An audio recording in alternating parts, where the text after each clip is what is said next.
Terima kasih pemirsa, Anda masih bersama Kominfo Newsroom. Kita ke informasi selanjutnya. Menteri Pertanian Syahrul Yassin Limpo melakukan kunjungan kerja ke Balai Besar Penelitian Tanaman Padi di Sukamandi, Jawa Barat. Kunjungan ini sebagai salah satu usaha meningkatkan kualitas varietas benih padi unggul guna meningkatkan produksi beras nasional hingga ekspor. Produksi padi di Indonesia saat ini mengalami peningkatan. Menurut data produktivitas padi, saat ini produksi padi di Indonesia menempati posisi kedua dari 9 negara FAO atau Food and Agriculture Organization di benua Asia. Hal tersebut diungkapkan Menteri Pertanian RI, Syahrul Yassin Limpo, saat melakukan kunjungan kerja ke Balai Besar Penelitian Tanaman Padi di Sukamandi, Kabupaten Subang, Jawa Barat. Adapun urutan negara anggota Organisasi Pangan dan Pertanian di Asia dengan peringkat produktivitas padi terbanyak adalah Vietnam, Indonesia, Bangladesh, Filipina, India, Pakistan, Myanmar, Kamboja, dan Thailand. Mentan juga mengimbau kepada petani untuk terus meningkatkan varietas benih padi unggul guna meningkatkan produksi beras nasional hingga ekspor. Produksi bibit yang dari tempat ini, dari Balai Penelitian Padi kita di Sukamandi ini adalah sumber bibit atau sumber dari semua varietas yang kita sebar di seluruh Indonesia, di atas 90% kurang lebih. Oleh karena itu kalau kita lihat pertanian 300 hektar dipakai untuk pembibitan cukup efektif dan hasilnya ya Indonesia masuk di Asia Tenggara itu nomor 2 dengan produktivitas tertinggi. Ya, yang pertama Vietnam 5,9%, kita 5,2%. Selebihnya itu beberapa negara di bawah kita.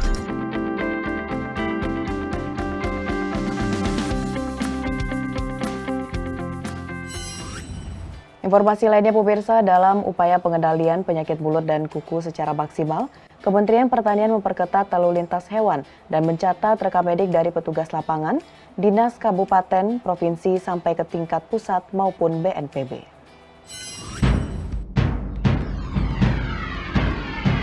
Kementerian Pertanian memastikan penanganan penyakit mulut dan kuku terus dilakukan secara maksimal. Di antaranya dengan memperketat lalu lintas hewan, memberikan obat-obatan hingga memberikan vaksinasi secara merata. Berdasarkan data Kementan, saat ini penularan PMK masuk di 21 provinsi, tepatnya terdapat di 231 kabupaten dan kota seluruh Indonesia. Sekretaris Dirjen PKH Makmun mengatakan, saat ini jumlah yang tertular mencapai 320.016 ternak, dengan jumlah yang sudah sembuh mencapai 108.266 ternak. Kemudian, ada yang potong paksa sebanyak 2.820 dan yang mati sebanyak 2.029. Namun demikian, semua data yang ada sudah melalui validasi dari petugas lapangan, dinas kabupaten, provinsi sampai ke tingkat pusat, baik di Kementan maupun BNPB. Lalu kasus tersebut divalidasi kembali oleh dinas kabupaten kota. Setelah divalidasi oleh dinas kabupaten kota, kemudian divalidasi kembali oleh provinsi, untuk kemudian data yang divalidasi provinsi itulah yang kemudian kami munculkan dalam sistem aplikasi kita yang dinamakan siagapmk.id.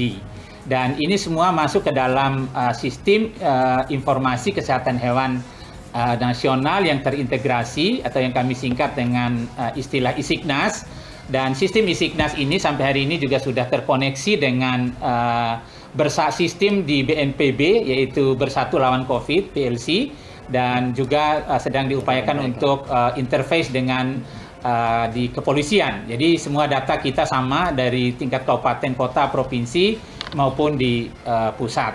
Semua data itu dilaporkan langsung petugas paramedik dan bisa diakses oleh semua orang. Sejalan dengan hal tersebut, Kepala Pusat Karantina Hewan Kementan, Wisnu Wasisa Putra menegaskan bahwa sistem lalu lintas hewan sudah memiliki aturan ketat, yakni semua hewan yang berasal dari zona merah atau pulau merah dilarang melintas atau masuk ke zona hijau. Kemudian ada beberapa provinsi atau daerah yang secara khusus dengan SE Satgas ini adalah yang pertama, untuk Provinsi Bali tidak diperkenalkan untuk lalu lintas bagi hewan atau produk hewan. Khusus untuk Provinsi Bali. Kemudian untuk Provinsi NTT, Nusa Tenggara Timur dan Sulawesi Selatan, semua media rentan dan produk dilarang masuk ke 2 provinsi ini.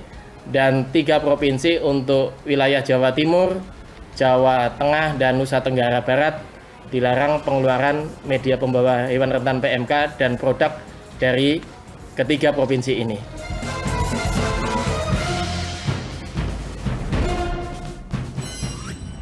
Dirjen IKP Kementerian Komunikasi dan Informatika Republik Indonesia, Usman Kansong, menyampaikan hasil survei lembaga independen bahwa sebanyak 78,87% masyarakat Indonesia mendukung pelaksanaan ASO. Selain itu, ia juga menyebutkan pelaksanaan ASO tahap 1 memiliki catatan terkait dengan ketersediaan set-top box.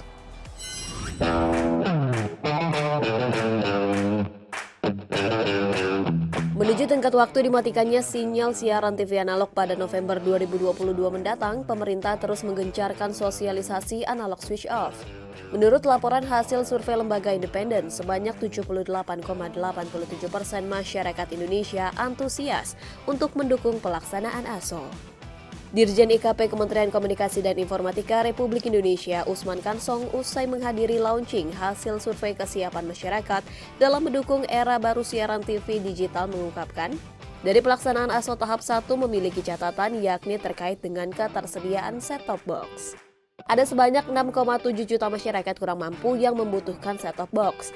Berdasarkan peraturan pemerintah nomor 46 tahun 2021, pemerintah telah menyiapkan 1 juta set-top box dan 5,6 juta STB yang disediakan oleh penyelenggara multiplexing. Sedangkan bagi masyarakat yang tergolong mampu dianjurkan membeli STB atau beralih ke perangkat TV digital yang telah diperdagangkan secara luas di seluruh Indonesia.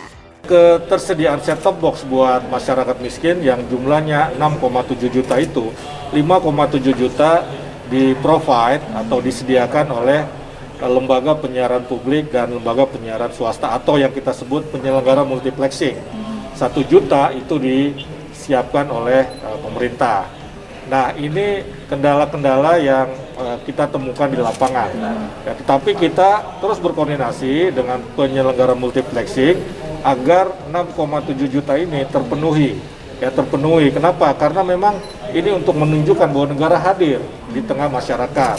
Nah, sementara yang tidak masuk dalam kategori rakyat miskin yang jumlahnya tadi lebih besar, 22 juta, itu kita terus sosialisasikan agar mereka mau mengadakan secara mandiri. Ya, artinya membeli sendiri dan sudah tersedia di toko-toko elektronik.